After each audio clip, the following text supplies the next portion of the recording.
మీరు అంటున్నది హెరాస్మెంట్ జరిగి ఉంటే అన్ని సంవత్సరాల పాటు ఎందుకు అది హెరాస్మెంట్ అని పరిగణించి ఒక అంటే ఆడపిల్లలకి మామూలుగా ఏది బౌండరీసో ఏది నార్మ్సో కొంత తెలుసుకోవడానికి టైం పడుతుంది కొంత టైం అంటే ఇది ఇది ఇది ప్రస్తుతం వినబడుతున్న ఒక చాలా ఇంపార్టెంట్ పాయింట్ కాబట్టి అడుగుతున్నాను సులత గారు దట్ ధైర్యంగా బయటికి వచ్చి ఎస్ ఇది జరుగుతున్నది ఎందుకంటే పిల్లలకు కూడా ఎలా అయితే గుడ్ టచ్ బ్యాడ్ టచ్ మనం పెరిగిన వాతావరణాన్ని బట్టి ఇది ఒక అనుబంధం ఒక రిలేషన్షిప్ ఏర్పడిందా లేక నేను హెరాస్మెంట్కి గురవుతున్నాను హెరాస్మెంట్ అని ఎందుకు అంటారు ఒక విధమైన పవర్ కెరియర్ని ఇన్ఫ్లుయెన్స్ చేసే పవర్ ఉంటే అది హెరాస్మెంట్గా మారిపోతుంది సపోజ్ వాళ్ళిద్దరు ఇష్టపూరితంగా ఏ ఇద్దరైనా సరే ఇష్టపూరితంగా రిలేషన్షిప్ ఉందనుకోండి హెరాస్మెంట్ అనరు కదా అనరు అట్మోస్ట్ వాళ్ళు మైనర్ పిల్ల అయితే డెఫినెట్గా ఇండిపెండెంట్గా కూడా వాళ్ళ మీద చర్యలు తీసుకోవచ్చు ఇక్కడ అమ్మాయి మేజర్ అయింది సో ఇన్ని రోజుల తర్వాత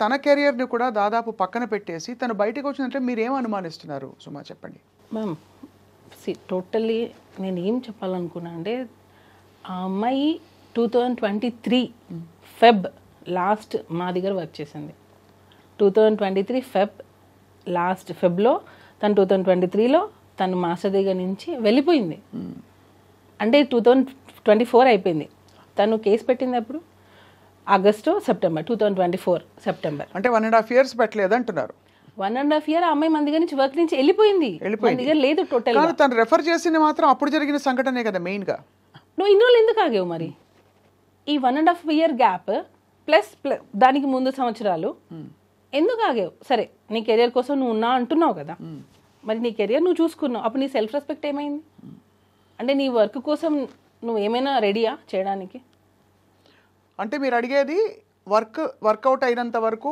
ఊరుకుని ఒకవేళ ఉండి ఉంటే అని ఆ తర్వాత ఎందుకు ప్రశ్నిస్తున్నారు అని అడుగుతున్నారు వెళ్ళిపోయావు నువ్వు 1 year మోర్ దాన్ 1 year వెళ్ళిపోయిన తర్వాత నువ్వు ఎక్కడ కూడా నువ్వు మాస్టర్ దగ్గర రాలేదు కాంటాక్ట్ లేదు అసలు నీకు సో నువ్వు తర్వాత నువ్వు హెరాస్ ఫీల్ అయ్యావని ఎందుకు పెట్టావు ఉండుంటే ఈ 1 year ముందే పెట్టి ఉండాలి కదా అట్లీస్ట్ నువ్వు పోయే ముందైనా పెట్టేసి వెళ్ళిపోయి ఉండాలి కదా నీకు జరిగి ఉంటే సో 1 year గ్యాప్ ఉంది నో కాంటాక్ట్ నో ఫోన్స్ ఏమీ లేవు ఎందుకనంటే నీ ప్రొఫెషన్ నువ్వు వేరే సాంగ్ చేసుకుని నువ్వు వెళ్ళిపోయావు ఏ పాయింట్ మీరు వెళ్ళిపోయింది తను యాక్చువల్గా తన బిహేవియర్ మాకు నచ్చలేదు చాలామంది కూడా ఫస్ట్ నుంచి కూడా మాస్టర్కి చెప్తూనే ఉన్నాం ఎందుకంటే ఆ అమ్మాయి బిహేవియర్ నచ్చలేదు నేను ఇప్పుడు అవి చెప్పచ్చో లేదో నాకు తెలీదు సో బిహేవియర్ పరంగా మాకు నచ్చలేదు ఆ అమ్మాయి నచ్చినప్పుడు మేము వద్దు అని అనుకున్నాం నచ్చకపోవడం అంటే ఏంటి అంటే తను చెప్పిన మాట వినకపోవడం లేదు స్టెప్పులు కొంచెం అరగంటగా ఉండడం అలాంటిదా లేకపోతే అంటే మ్యామ్ నేను అదే అన్నాను ఇప్పుడు మనం ఒక ఇంపార్టెన్స్ ఇచ్చాం కదా అని చెప్పి అదే లైఫ్ లాంగ్ కావాలి అని అనుకుంటే మాత్రం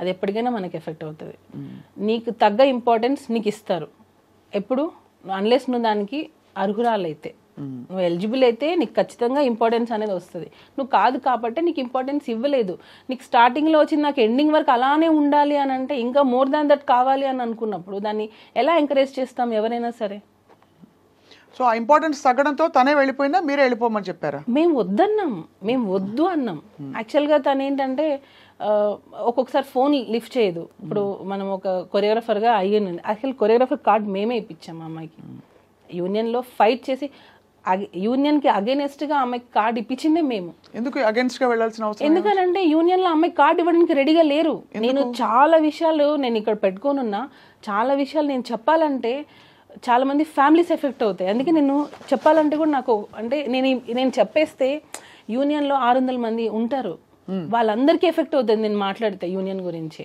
సో నేను ఆ మాటలు కొన్ని నేను చెప్పలేను కానీ ఎప్పటికైనా అది బయటకు వస్తుంది మ్యామ్ ఏం లేదు ఇప్పుడు ఆ అమ్మాయి కార్డు గురించి అన్నారు కదా ఎక్కడ తను వస్తే వేరే మాస్టర్స్కి వర్క్ వెళ్ళిపోతుందో ఏమో అని చెప్పి చాలామంది మాస్టర్స్ యూనియన్ మొత్తం ఆ అమ్మాయి కార్డు ఇవ్వద్దు అన్నారు నేను వాయిస్ నోట్స్ మా అఫీషియల్ గ్రూప్లో డైలీ మెసేజెస్ పెట్టాను నేను ఆ అమ్మాయికి మీరు కార్డు ఎందుకు ఇవ్వరు తన టాలెంట్ ఉంది యాక్చువల్లీ నేను అమ్మాయిని ఎంకరేజ్ చేయకూడదు ఎందుకు ఎంకరేజ్ చేయకూడదు నేను చేయకూడదు మా దగ్గర నుంచి వెళ్ళిపోయింది అమ్మాయి తన లైఫ్ తను చూసుకుంది తర్వాత 1 year గ్యాప్ తర్వాత ఆ అమ్మాయి నాకు జానీ మాస్టర్ డాన్సర్స్ అసోసియేషన్కి ప్రెసిడెంట్గా ఉన్నారు ఆ టైంలో ఆ అమ్మాయి కార్డు అప్లై చేసింది ఎప్పుడైతే మన దగ్గర నుంచి వెళ్ళిపోయిన 1 year తర్వాత తనకి కార్డు కావాలి అని చెప్పి హైదరాబాద్లో డాన్సర్స్ యూనియన్ని తను రిక్వెస్ట్ చేసింది జానీ మాస్టర్ ఏమో ఇవ్వమని ఎందుకంటే యాజ్ ఎ ప్రెసిడెంట్గా నా ధర్మాన్ని నేను పెడతాను.